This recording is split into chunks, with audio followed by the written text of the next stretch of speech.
Hi everybody, it's Miss Atkinson here.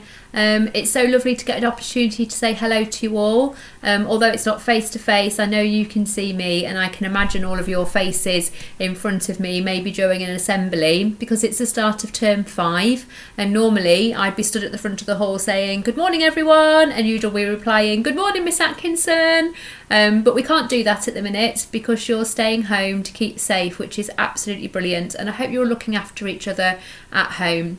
I was lucky enough to have a birthday before the Easter holidays and Mrs. Humphreys bought me a new book, The Pirates Next Door. And this is a story about how sometimes we make opinions of people before we really get to know them, and maybe they're a lot kinder or a lot nicer than we first thought they were. So I'd like to share this story with you. I hope you really enjoy it. Matilda lived in Dull-on-Sea, a gloomy seaside town. Too busy in the summer, and in winter it shut down.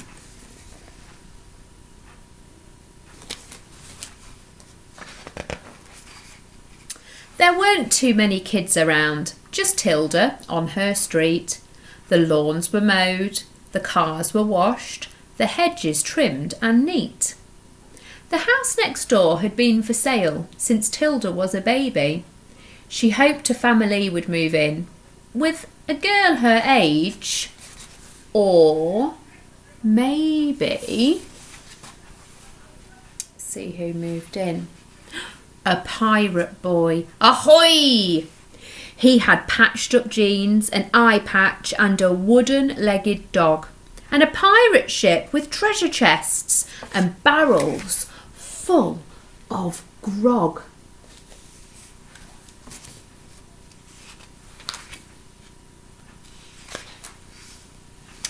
We're the Jolly Rogers, we'll be anchoring next door. We've sailed the 7 seas, but now we've had to come ashore.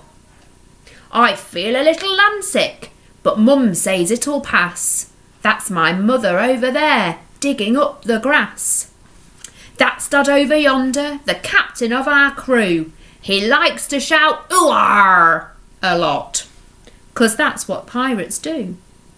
Grandpa won't set foot on shore. He's allergic to dry land.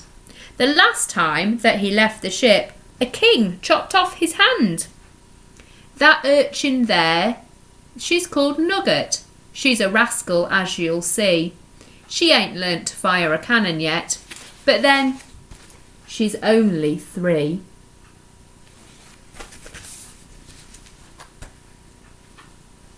Next morning, Tilda blurted, "Life's not boring anymore. Isn't it fantastic that those pirates moved next door?"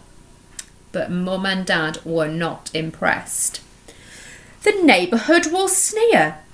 The way they dress, the way they speak, they won't fit in round here. Their lad is always playing with the most alarming toys. We'd rather you were friends with normal girls and boys." But that very day, young Jim lad came to Matilda's school. Though no one else would sit by him, Matilda said, "You're cool. You ain't so bad yourself, my lass. For landlubbers, that's rare. I'm a scurvy sea dog, but you'll be all right sitting there."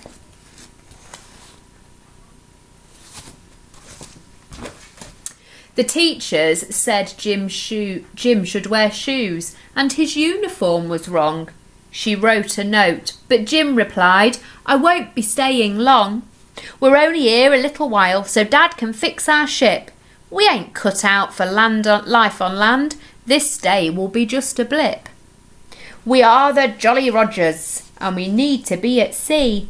School's just grand, but understand, it's a pirate's life for me."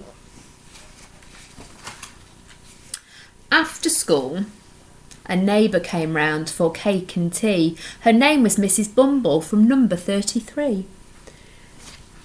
Matilda saying, "Shh." "Miss Pinky called the council to see what they could do. She didn't live through 2 world wars to have pirates spoil her view. Isn't it disgraceful on such a lovely street You'd think that they would try to keep their garden looking neat. The neighbours are starting to complain about them. They have to go. Their teeth are black, said Miss Devine, who lived at number 89. And their nails are too. This dirtiness just will not do. They never wash, their kids have lice, they really don't smell very nice. They wear old clothes and scruffy hats, and I'm told their ships are full of rats. Also cross was Mr. Shaw, the grumpy man at 34. He liked to read the paper on his sunlit patio, but the pirate ship blocked out the light, so he said, they'll have to go. I'd like some peace and quiet, but they're fixing up that boat, hammering all day and night. That thing will never float. The two Miss Yates at 88 told everyone who passed their gate, we saw them grab the postman. They made him walk the plank. It's lucky he can swim, but we're afraid his postbag sank. They scared the duck, says Mrs. Snooks, and terrorised the park. They boarded people's rowboats and fired cannons for a lark. Driving home from bingo, Mrs. Plum got quite a fright. They're digging up the roundabout in the middle of the night. They have cutlasses, said Mr. Brown, and love to run you through. They'll steal your gold, or so I'm told. What are we all to do? Mrs. Bevan, from 87, marched down to the town hall. She collected a petition, 50 signatures in all. They're digging holes and fighting fights, the beginning of the end. I've lived here for years and years, and so have all my friends. Before you know it, there'll be more. We'll all have pirates lodged next door. The Jolly Rogers cannot stay. You must make them go away. That night there was a tapping on Matilda's window pane. Outside was Jim. He whispered, I've got something to explain. Wherever we stop, somewhere new, the neighbours are unkind.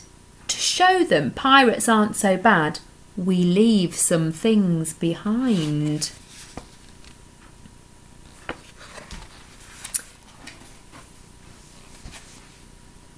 Now the black hole's shipshape, it's time we sailed away, and I'll be sad to leave, as I have enjoyed our stay. But we pirates need adventure, to see land across the ocean. We need cutlasses and treasure maps and lots of suntan lotion. Though our visit here just has to end, I hope that you'll still be my friend. If you want, we can send notes. Use something handy, a thing that floats.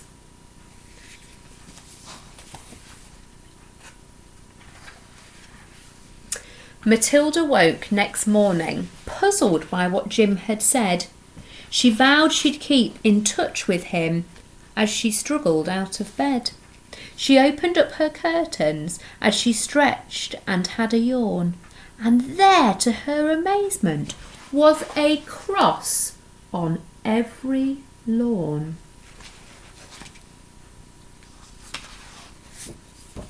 We can see what was under those crosses. Let's have a look. So each person woke, they had a look, and they dug up their treasure that the pirates had left them. Then all the neighbours had something different to say. Oh, what a shame they left. I didn't say goodbye. They were such a lovely family. I think I'm going to cry. I'm such a pirate fan, you know. They wore such pretty hats. I rather liked their singing, and I'll miss those fluffy rats. After that, the town went on, landlubbing happily. But Tilda now goes fishing on the jetty by the sea. She's waiting for a message to wash up on the shore from her very special pirate friend, the one who lived next door. So Jim's letter says, so now it's the school holidays. You can come aboard our ship. We'll pick you up next Tuesday for a special pirate trip. So my story is all about how, to start with, the neighbours really didn't like the pirates. But once they got to know them after they'd left, they realised they were great neighbours.